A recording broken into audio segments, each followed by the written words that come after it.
I always say that this is a hero that's been pulled out of the dustbin of history. June 21st, 1912, Floyd Lindstrom was born to Otto and Anna Lindstrom.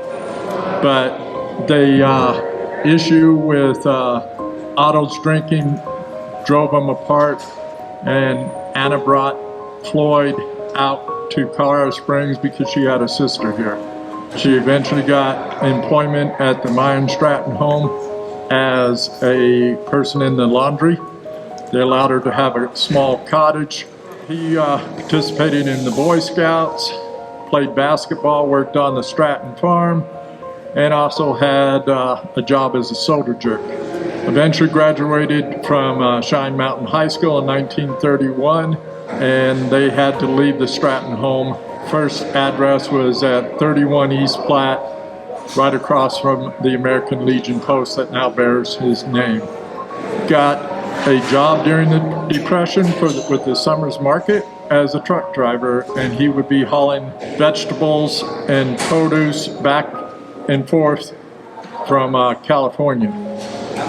He found a young lady called Mary Jane Wackenhut because her father worked at the Summers Market. He wanted to buy a ranch and get married. But unfortunately, the end of January, he lost her due to a heart attack. He would put flowers on her grave during Easter and Decoration Day.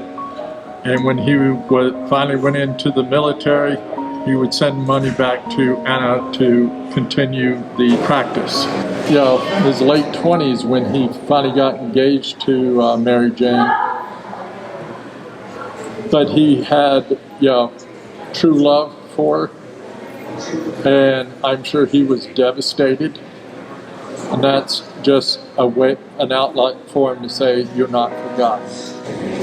So they just started just prior to Pearl Harbor actually having a draft. He was drafted into the military on June 22nd, 1942. That's the day after his 30th birthday. So he was an old guy when he went in.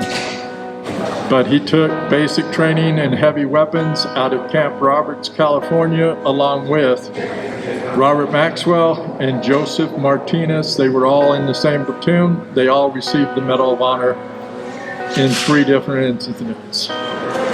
They were advancing in convoy in Sicily, where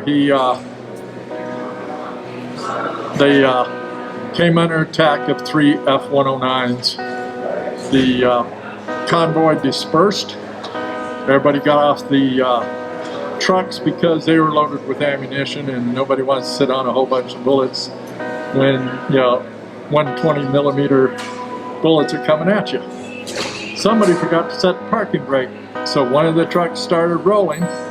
Floyd, using his truck driving experience, ran after it, caught it, guided it into a berm so it wouldn't run over other soldiers and then go into a ravine. He was awarded the Silver Star for the actions in August 1943. They eventually moved over into mainland Italy, where they were fighting the Germans at Mount la Difensa.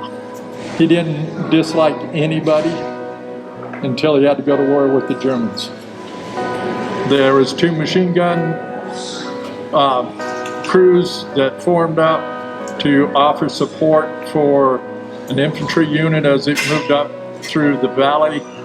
The Germans got the high ground, and the infantry retreated, leaving Lindstrom group out by themselves because the other machine gun posts could not offer assistance.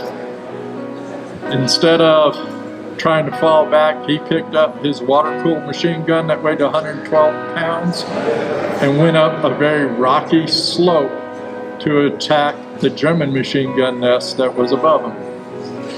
He got within 10 yards of it, set it down. He charged the last 10 yards with his 1911 .45 caliber pistol, killing the 2 German machine gunners. He then picked up their machine gun, took it down the hill, to his crew, went back up the hill, got the 2 boxes of ammunition, and returned back once again to give them to his crew, and then he went back and manned his own machine gun. The Army thought that was impressive enough to put him in for the Medal of Honor. And he wrote home about it, saying that something big happened in November to his mother. Never told her about that he was put in for the Medal of Honor. It wasn't until the newspapers approached her in January asking about it that she even was aware of it. 3rd Infantry had been pulled off that winter line and was sent to do an invasion at Anzio. They did offer him a chance to stay back from landing at Anzio, but he said, "I'll stay with my men because they're more important than I am." You never give up the mission.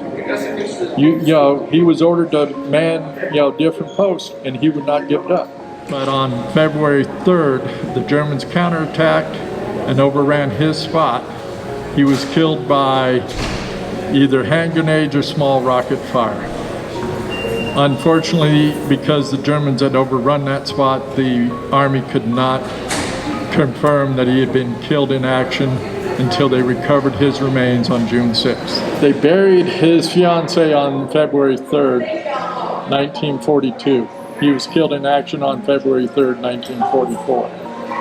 And they just laid a plaque to show the route that 3rd Infantry went up a valley towards that winter line where Floyd eventually would receive the Medal of Honor. And there was another gentleman that did his actions on November 10th called Captain Maurice Britt. He did it on another hill that was short distance away from where Floyd was. It is sad that he never got to see the end of the war and actually reap some of the accolades for receiving the medal. But I don't think he would have been one that would have been saying, "Look, I got a Medal of Honor." I don't think he ever looked to get any notoriety of what he did. He was extremely humble.